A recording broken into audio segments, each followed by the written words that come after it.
You have a goal to become a content creator and need some advice on what to do. Would you want advice from someone who's been able to grow their own community to over 85,000 followers across 3 different social media platforms? Well, welcome to 30 Days of Content Tips, where I give you videos that are short, sweet, and to the point on how to create content that grows your following while building community and attracting brands. Yesterday, we went over tip 2, take off the creator voice and use your own. Today's tip is post different styles to different platforms and nurture each community differently. I'll show you some examples in this video of quality content I created that did exceptionally well on one platform, but didn't get the same traction in views, likes, shares, and comments on a totally different platform. One of the most important things to know about different social media platforms is that the users are different archetypes of people. How they relate and respond to content, if they share, and what types of comments they leave will vary on each platform. Low views and low likes may not be an indication of content quality, but it could be. Often I found that each platform values certain types of content indicated by the audience's interaction or lack thereof. If you consistently get low feedback from your content, this is your first red flag that it may not be the algorithm, but rather your content quality. You can have a great piece of content, but if the quality isn't the greatest, this will affect the feedback you'll receive. And we'll go deeper into content quality in tip 4. So assuming your quality is good, your audience on each platform still likes to consume content differently, and they expect different things from you. One thing users on every platform appreciates is relatable content, but how they interact on each platform, even to the same piece of relatable content, can be totally different platform to platform. And here's some examples. Ain't nobody gonna make me feel bad about not going home for the holidays. It is truly a labor of love to travel during the busiest time of the year. And for the past 10 years, I haven't lived in my hometown. Yet every year, I managed to make it home for the holidays. But this year, it's gonna look a little different. Imagine a man meeting me in this dress and still playing with my time. This man saw me walk in the lounge last night, left his seat to come sit beside me, watched me order a hookah and not 1 but 2 drinks. Whole time talking my ear off begging for a date. Lee John, aka Legion, has HIV. I got invested in the Risa Tisa story. I watched all of the parts, but now Legion has created his own TikTok page and he confirmed that the rashes on his face, he has HIV. And that's why he was losing weight so rapidly. I'm no longer invested. Just a few different posting styles include point of view, voiceovers, short form, long form, storytelling, tutorials, and there's a ton more. But if you can figure out a way to incorporate multiple styles of content into the same video, you stand a chance at reaching a larger audience and gaining more traction in views, likes, comments, shares, etc.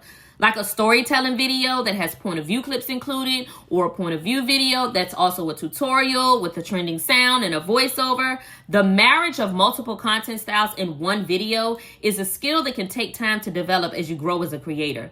You may have a favorite platform you use to connect with your audience, but you have to recognize how that platform can change over time because it will or should affect how you create your content.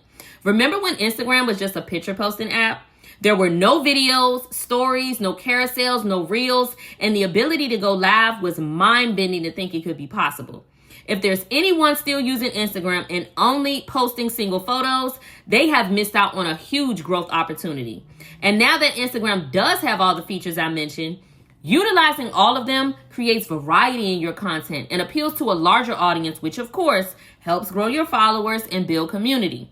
So don't be so hyper-focused on one content style that you don't create variety in what you post on each platform by way of videos, carousels, your story, and so on. You can even post the same video on multiple platforms, but change up the voiceover to cater to the audience on that platform. How I speak to my TikTok community can be totally different than what my Instagram audience relates to. So I don't necessarily have to create multiple videos of, say, me working out in the gym. Instead, I can use the same video and just change the voiceover or change the video length or use an audio trending on Instagram that may not be trending on TikTok. But you should know what platforms favor certain posting styles because that will make it easier to nurture your community. For example, YouTube is currently the main hub for posting longer form content. With Instagram, you can stay connected to someone through stories even if the person doesn't post to their page very often. And story times on TikTok are unmatched. We all saw how Risa Tisa gained success through her Who Did I Marry series. I have a growing desire to connect even more with my audience. So I have an audio room on Fanbase where users can talk back to me directly and each other instead of me going live and them only being able to interact in the comments. On Fanbase, you can have an actual conversation with me. And yes, you've probably heard of that feature from Clubhouse. But we'll get more into engaging with your audience in tip 13.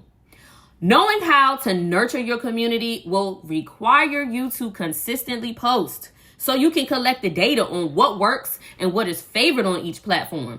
What works for my community may not move yours at all, so you do have to do the work. And you don't know if you don't post, which reminds me of tip 1, post what you like and don't be afraid to post. Knowing how to post to favor your audience is a skill that can take time, but once you know what to give each platform, it can make creating content a more seamless process. That wraps up tip 3, post different styles to different platforms and nurture each community differently.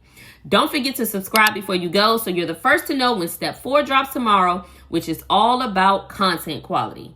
My social media pages are in the description box below, so you can follow me on Instagram, TikTok, and if you want to talk directly to me in an audio room, the link to my fan base is in the description box too, so be sure to stay connected to all my content.